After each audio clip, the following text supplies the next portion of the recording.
Hi, my name is Ethan Metcalf. I'm here at the Tornado Alley Brew Fest testing the microphone. It's a very crucial step to making sure that our video turns out right. Next time you're here.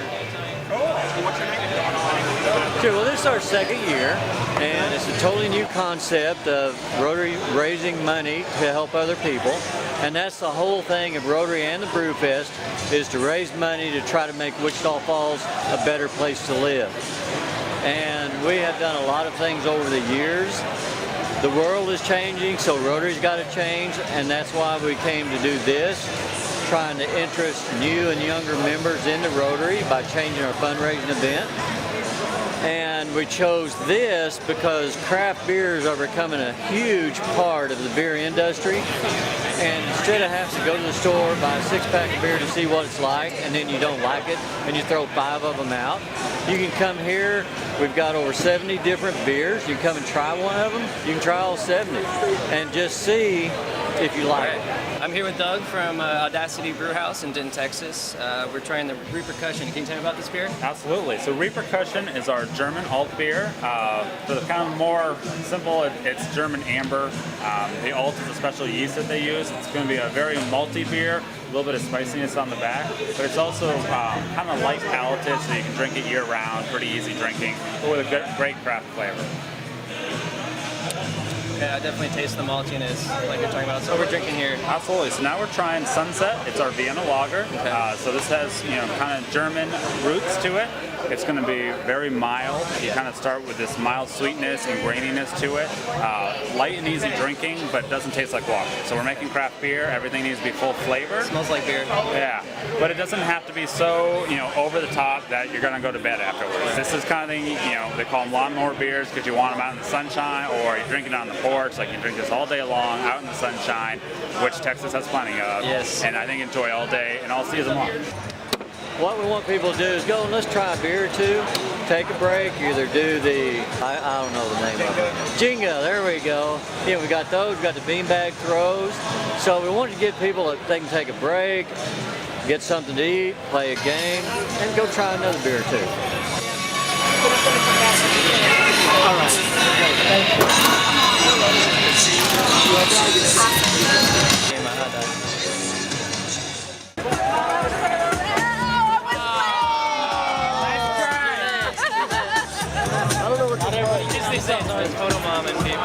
So I'm here with Greg Brown. He's helping with Brew Fest. Greg, you're kind of the resident expert here, as I understand, right? Sure. So why are we Sherpa, whatnot, something like that. So why are we trying a Good Night right now? So Good Night is just a good all-around, multiple style of beer. It's an Imperial Red IPA, which basically means Imperial. It's double the alcohol, so this one runs about 8.7% alcohol. So a little red, meaning it's got a little bit of caramel barley in there, the roasted malt, so it's going to give it a little sweetness to it, not just straight pale. It's going to add a little caramel red to the color, and then of course an IPA and Indian Pale Ale, going to be your little hoppier style beers. But when you put them all together, it makes for a very balanced, very easy to be drinking beer. And a lot of people I know that don't like IPAs, this is a beer, an IPA that they can drink and actually enjoy it, and maybe even be a gateway into the world of hoppy IPAs. So I'm here with 3 Brew Fest fans. You guys, what are some of your favorite beers you've had so far?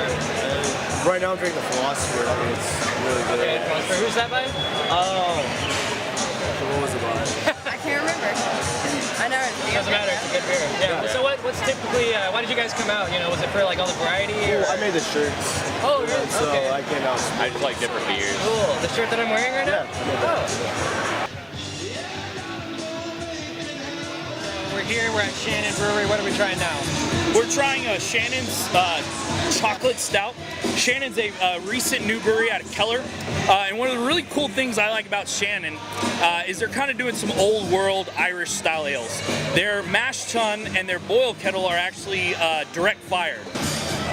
Their ales are just a step above. They're different. They're not over the top like some big boozy beers, but they're very drinkable, they're very sessionable, and they're very well priced.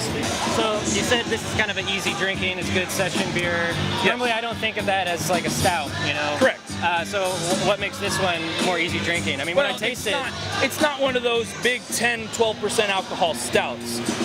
Yeah, during the summer, obviously, you're not going to want to sit down and sip on stouts all day long. But a cool winter day, you want to be able to sit and drink a couple of beers, and you get a big 10.5-12% alcohol stout, and you're like one and done. Right. This is much more easy drinking. I can still taste the chocolate and everything, but it's not just like coating my palate. And it's not super overly roasted, to where it takes away from the chocolate and just the malt base. Yeah, very good. Uncompromised. Yeah. All right, let's try one last beer. Yeah. So what are you having right now? The same thing? Yeah, the philosopher. It's pretty good. One of your favorites, or? So far, it's really smooth. It has high alcohol content, but it's still extremely smooth. It's really good. What about you? Same thing? Have y'all been kind of like trying everything together? Yeah, we've been following all the booths together, but I like the old stout over there. Old stout. North, what is this, North Howe? You go all the way? It's like a keep pungent. So what am I smelling here with this one? So obviously, up front, right on the nose, just alcohol forward. Yeah. So you got an old ale aged in bourbon barrels. Okay. So just straightforward. It's released every 2 years. Brewed once, they changed the barrels up, and just big boozy 14.4% alcohol beer. Wow. You're getting a lot of alcohol. You're not getting a lot of hops on it, but you might not smell the maltiness to it. You might taste a little bit, but there's a big malt backbone. So you're probably getting some dark fruits, some plums. Mm-hmm. Is that from the beer or is that from the bourbon? That's from the combination of it. The esters given off both within the brewing process and within the fermentation process, and once again, re-fermented in bourbon barrels. This is intense. I mean, it's got a great bite right up front too. Correct. Wow. And it's not over the top boozy, but it's a very balanced, big beer. As being a specialty beer, one of the more special ones we have here, rare ones we have here, this is a very hard beer to come by. So we're very lucky to have it here. So use all your tickets on this beer. And get a driver. Sure. Good luck with that. Get a driver, yeah. All right, thanks a lot, Greg. All right, no problem. Appreciate it. All right, I'm here with Megan Erwin, the bar manager at Back Porch Draft House. So next year, I remember we spoke to you before about this being more of a sanctioned sort of city event. Can you tell me about what the plans are? Yeah. Craft Beer Week and all that? Absolutely. Last week, Tom Sheriff and we went to the city council meeting. Thank you, Mr. Mayor. He declared this week Craft Beer Week, so it's been proclaimed. So hopefully next year that'll be really easy for us to do. I'd love for it to be an every year thing, and hopefully we can get some more local businesses, Pascal's, and anybody else who wants to join in. We're so happy to have it going on. Right.